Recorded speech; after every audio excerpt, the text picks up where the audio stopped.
안녕하세요. 화상관적인 홍익변호사입니다. 이번 시간에 이제 부인권 관련 판례를 공부하는 시간입니다. 청주지방법원에서 재작년에 선고된 사건인데 일반인들도 아마 이해하기가 별로 어려운 사건은 아닙니다.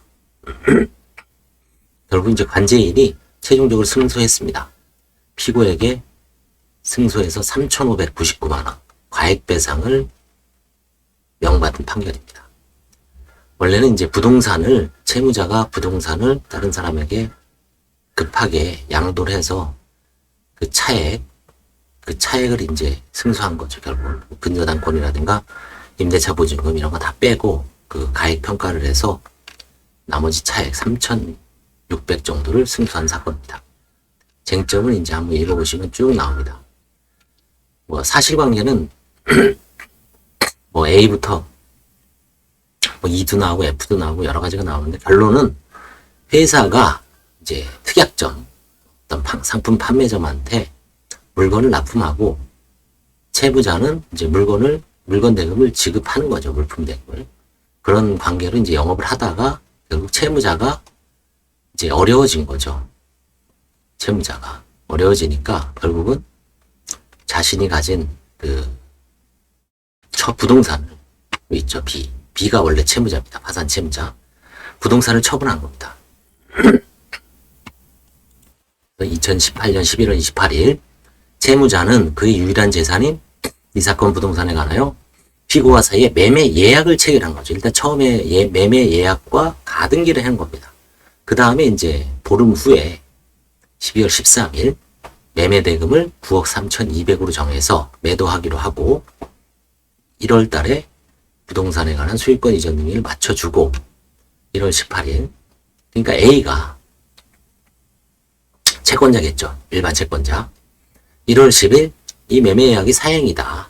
피고를 상대로 자신의 채권 1억 6,300의 한도 내에서 매매 계약이 취소 및 가액 배상을 원인으로 하는 사행위 취소송을 제기하고 그 다음에 이제 이 소건이 계속 중일 때 A가 채무자 B가 청주지방법원에서 이제 파산 선고를 받은 겁니다. 2019년 12월 4일 파산 선고를 받고 원고가 관제인으로 선임됐죠. 관제인은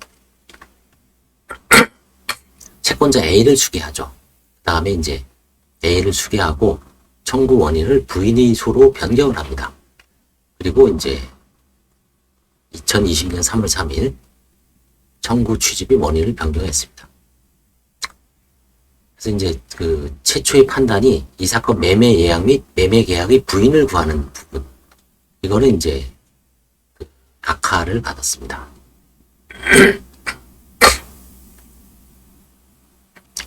그 이유는 채무자회생법상 부인권을 행사하여 매매 예약 및 매매 계약을 부인한다는 취지의 선언을 구하는 청구와 원상회복 청구를 병합하여 청구하고 있는데 원고의 부인권 행사가 인정된다면 부인권 행사의 형성적 효과에 의하여 이 사건 매매 계약 및 매매 예약의 효력은 소급적으로 상실되어 원고에게 원상회복이 되므로 굳이 그 부인 선언을 구할 확인 이익이 없다. 그렇죠?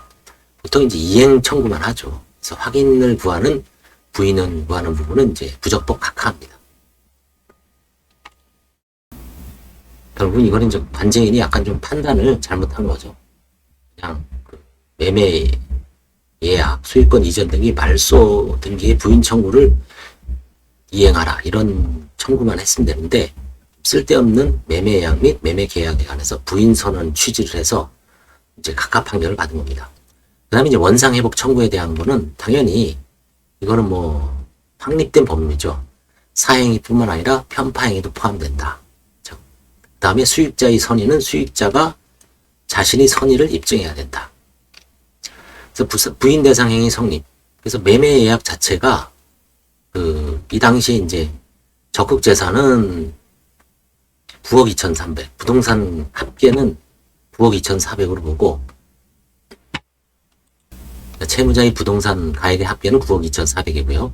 채무는 11억으로 받습니다. 그러니까 당연히 채무 초과인 상태죠. 채무의 내용은 이제 쭉 나옵니다. 근저당권자, 임차보증금, 그다음에 카드, 파산채권 다 포함되죠.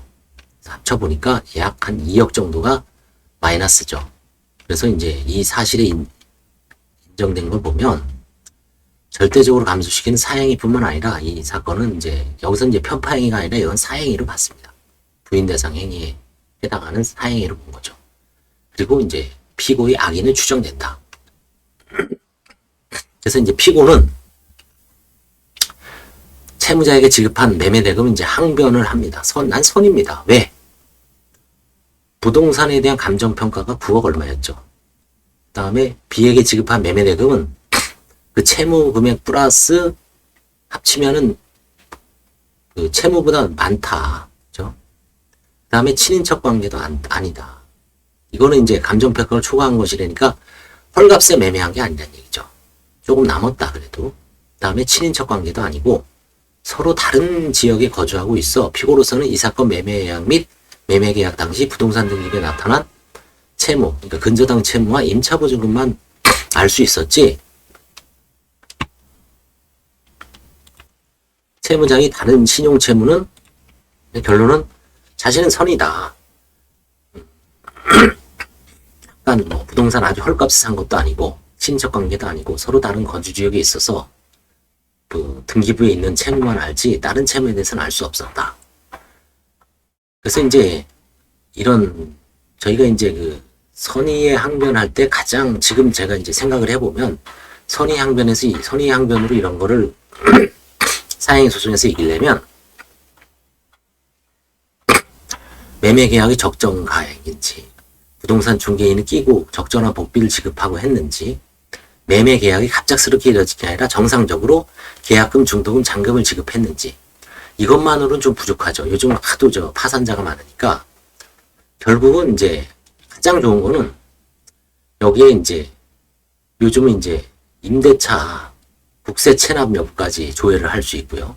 그 다음에 국세 체납뿐만 아니라 신용조회까지 신용조회서 한 장 받아야 되지 않을까 싶어요. 그럼 완벽하게 이기죠. 신용조회서를 받았는데 이 사람이 여기 이제 근저당 채무하고 보증금하고 이제 한 9억 8천 정도가 있었어요. 나머지 2억 정도는 일반 채권입니다. 그건 알 수가 없죠. 까기 전에. 근데 그런 걸 요구하면 피고 채무자가 부동산 난 당신 말고도 팔 사람 있으니까 간두겠다. 사실 안 사는 게 낫죠. 그런 걸 요구했는데 딱 보니까 깔끔해요. 신용적으로 아무 문제가 없어. 그러면 당연히 안심하고 구입을 하고 안 해준다든지 다음에 딱 봤더니 근저당 채무하고 임차보증금 다 합치니까 9억 8천이었는데 다른 채무가 한 뭐 2, 3억이 있어요. 그러면 매매가액 11억이라고 해도 어떻습니까? 벌써 마이너스죠. 그럼 나중에 선의항변에서 선의항변 요 정도 갖고는 안 된다는 얘기죠. 그렇죠? 결국은 상대방에 대한 뭐 국세, 재단 채권도 조회해야 되고 민간 채무, 일반 민사 채무도 조회를 해야지 완벽하지 않나 싶어요. 그 선의항변이. 실제 이렇게까지 해서 매매 계약이 이루어질지는 의문스럽지만 전통적으로 이제 변호사들이 조언하는 매매 계약이 적정하다. 그 다음에 정상적인 부동산 중개사무소를 끼고 매매 계약을 했다. 그 다음에 계약금, 중도금, 잔금을 지급했다. 요 항변만으로는 선의가 특히 파산에서는 소개를 하고 그 얼마 한 있다가 그 사람이 파산 신청을 했을 때는 선의 항변은 인정될 여지가 드뭅니다. 아주. 그래서 그런 걸 한번 생각을 해봤습니다. 여기에 더해서 이제 상대방한테 채무 내역까지 요구해야 되지 않나 싶습니다. 완전한 100% 이기려면.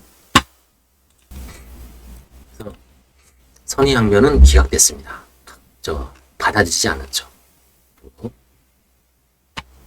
그래서 그 피고가 아까 얘기한 뭐 다른 지역에 살고 매매 계약은 좀 헐값이 아니다. 그렇죠? 이런 것만으로는 선이라고 보기 어렵다. 그렇죠? 그 다음에 이제 부인권 행사에 따른 원상회복. 원상회복은 가액배상을 여기서 이제 인정한 이유가 가액배상은 채무자가 매수인이 피고가 부동산을 이제 일부 갚은 거죠. 계약 인수하고 근저당을 정리했으니까 그런 경우에는 전체적으로 취소하면은 부당하다. 어떻게 하냐? 그런 잔액을 다 뺀 가액 배상만 인정을 하자. 그래서 최종적으로 덧셈 뺄셈해서 마지막으로 3,300이 나온 겁니다. 이게 그렇죠? 다만 여기서 이제 중요한 법리가 또 하나 있는데 요거는 이제 저도 처음 들어본 것 같아요. 채무재생법 415조 1항은 주택임대차보호법 3조 제1항이 규정한 대항 요건을 갖추고 임대차 계약 증서상의 확정일자를 받은 임차인은 파산재단에 속하는 주택의 환가대금에서 후순위 권리자가 그 밖의 채권자보다 우선하여 보증금을 변제받을 권리가 있다고 규정하여 있을 뿐 확정일자를 언제까지 받아야 된다는 규정은 없습니다. 변론 종료시까지만 받으면 돼요. 그래서 이제 뭐 채무자가 파산에 들어가니까 확정일자를 받았다. 그런 경우도 있습니다. 제가 아는 친구도 그렇게 해서 보호를 받은 적이 있어요. 그러니까 확정일자는 일단은 빨리 받아둬라. 언제까지? 최소한 부인권 소송의 변론 종결시까지만 받으면 보호를 해준다는 얘기죠. 가액배상에서 이 사건에서는 이제 제외를 한 겁니다. 최종적으로 가액배상은 이제 덧셈 뺄셈에서 3,599만 원으로 마지막에는 이제 산수죠. 덧셈 뺄셈에서. 그래서 일부 승소한 판결입니다. 그래서 여기서는 이제 가액배상의 법리, 그 다음에 선의항변, 선의항변이 어렵죠. 결국은 그거는 판사가 봤을 때 양자 사이에 어떤 관계인지, 친인척 관계인지, 그 다음에 거래처 관계인지, 그 다음에 이제 부동산을 이게 아마 공인중개사 사무실에서 계약을 안 하고 아는 루트를 통해서 좀 이거 빨리 건물을 좀 인수해달라고 부탁했을 가능성이 큽니다. 이런 경우는. 그래서 계약금, 중도금, 잔금이 정확하게 지급되지 않고 그야말로 금매로 헐값은 아니지만 여기서는 이제 조금 플러스는 있었죠. 그래서 그 자금으로 자기는 그 운전 자금으로 썼다라고 이제 항변을 했지만 그것만으로는 이제 선의가 인정이 안 된 거죠. 그래서 제가 마지막으로 말씀드리면 채무 내역에 대해서 어느 정도 해줄 리가 없겠다라고는 하지만 채무 내역에 대해서 요구하는 게 가장 확실한 방법이 아닌가 싶어요. 임차인 현황도 물론 마찬가지지만 그 다음에 이제 국세 체납까지도 그래야지 이제 만사부려 튼튼이라고 나중에 악의의 수익자로서 피고로서 법정에 서지 않거나 혹은 법정에 서더라도 확실하게 승소할 수 있는 이 선의악이 입증한다는 게 참 힘들어요. 여러 가지를 주장해도 판사가 보기에 과연 판사 마음이죠. 판사가 어느 쪽으로 기울어지냐. 완전한 100대 0은 없죠. 한 뭐 60대 40, 70대 30, 7대 3, 6대 4, 5대 5에서 왔다 갔다 하면서 판사도 이게 선일까 악일까. 만약에 이걸 악이라고 판단하면 피고가 정당하게 매매를 하고도 소송을 당하면 억울할 수도 있죠. 그렇죠? 그런 면이 있기 때문에 판단하기가 쉽지는 않지만 하여튼 이 선의의 입증이 쉽지만 않다는 것을 염두에 두시기 바랍니다. 감사합니다.